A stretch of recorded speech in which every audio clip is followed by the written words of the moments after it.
Hi, Alan Stratton from As Wood Turns. As wood turners, we learn essential skills. How to use a skew, how to use a gouge, how to use a scraper. We move on to cutting beads, coves, bowls, spindles, all kinds of things. But I think one of the essential things that we need to be able to do is to cut a sphere. Made many over the years, from this one which is solid cedar to this one which is laminated oak and very, very heavy, or this one which is hollow and very, very light, or these others that are smaller or Christmas ornaments, or even this one which is the core of the infinite axis chuck. Cutting a sphere is fun, useful, and is a skill to be used many different ways and times. Of all these spheres or balls, I remember this one the most. If you could see it, you could see that it is uneven. It is far from perfect, while these are very good. This one was from a class where the instructor tried to teach us how to turn a sphere with a jam chuck.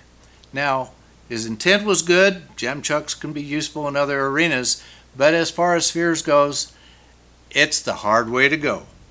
So, we will show the Octagon method, which gets us very close to the proper shape for a sphere, and then we will use cup centers instead of jam chucks that are very cheap, practically free, so that we can make perfect balls instead of weird, odd-looking ones. So let's do it. I need to start with the end in mind. A sphere can be any wood or other material and any diameter. In 2 dimensions, a sphere is a circle. Since I am not a machine, I use my eyes to guide my turning. It takes a lot of practice to turn a sphere perfectly just by eye.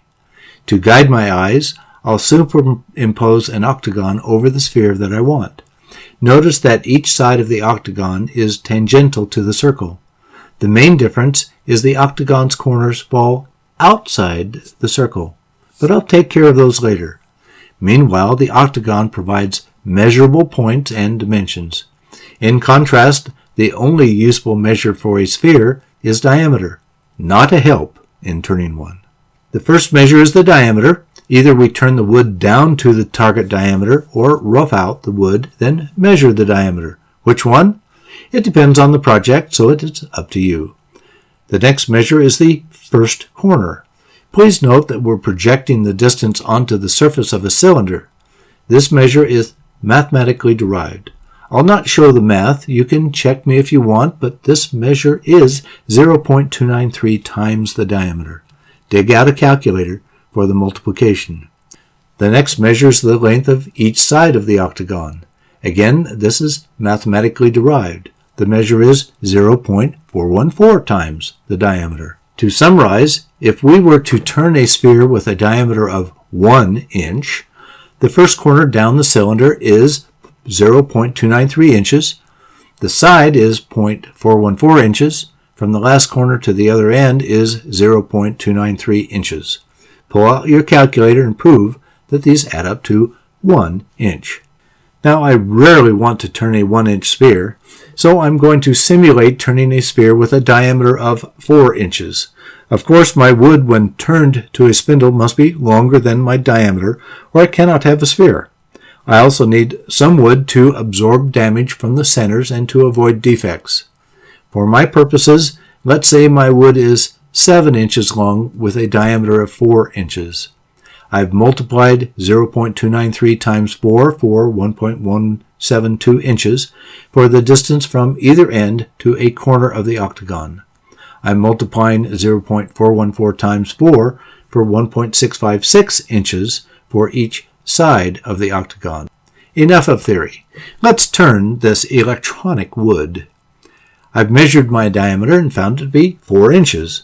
I'm marking this distance on the surface of the cylinder that I've rough turned. Next, I'm cutting away the wood outside of these 2 marks, forming tenons whose diameter is the same as the side of my octagon. You may note that the diameter and length of the center portion seems larger than these tenons. You would be right. Get over it, move on. It will be clear shortly. Now mark the lines from the corners on the surface of the cylinder. These are 1.172 inches in from each end. Then cut the corner lines to the corner of the tenon. If done right, these are at 45-degree angles. Next, I like to reduce the tenons as much as possible while still having enough wood to support the sphere. Now I'm showing the circle inside the octagon. Note that I only need to round off the points. To make this easier, I draw new lines in the middle of each side except the ends, then round over between the lines, and I'm very close to a sphere. Before I move on, I draw a new line at the equator of the sphere. Then cut off the tenons. Don't cut too close, leave a little. It will disappear in the next step. Now it is time to use a cup center faceplate. On the tailstock I use a rubber stopper. If nothing else, I would place a coin between the live center and the wood. I don't want to damage the ball. I've rotated the wood so the equator now runs from headstock to tailstock. Now, as the wood rotates, I observe the ghost image at the top of the turning. I gently scrape or shear scrape the surface. As I do, the ghost shrinks. I stop the lathe frequently and check the equator line now running from headstock to live center. I want to not cut it away. I keep at it until the ghost is as small as possible without cutting away the equator line. This still may be rough. I don't try for perfection now. I'll draw a new equator line and rotate the sphere until the new equator again runs from headstock to tailstock.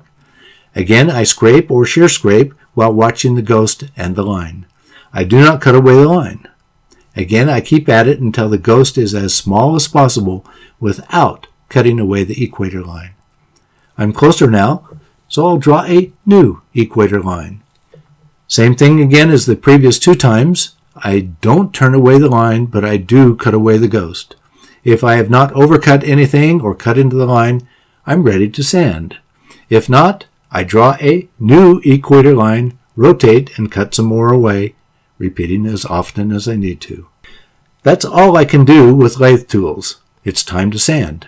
I rotate the sphere as if I were using cutting tools, except that I do it for each grit in the sandpaper. There are some other tricks I can use, such as sanding or cutting with the end of a pipe and a disc with a large hole in it to gauge roundness. They are useful, but if you learn this process, you have an essential tool to use in many situations. I can turn spheres without the Octagon method, but when I do, I have to do more rotations with the cup centers. With just a little measure and lines, I can make better spheres and sphere projects. That's it for the Octagon method with cup centers for spheres. Please give this video a thumbs up, subscribe on my website, tell your friends, and send me your comments and questions. Every week I make a new wood turning video. Please wear your full face shield. Goggles are not enough protection. Until next week's video, this is Alan Stratton from As Wood Turns.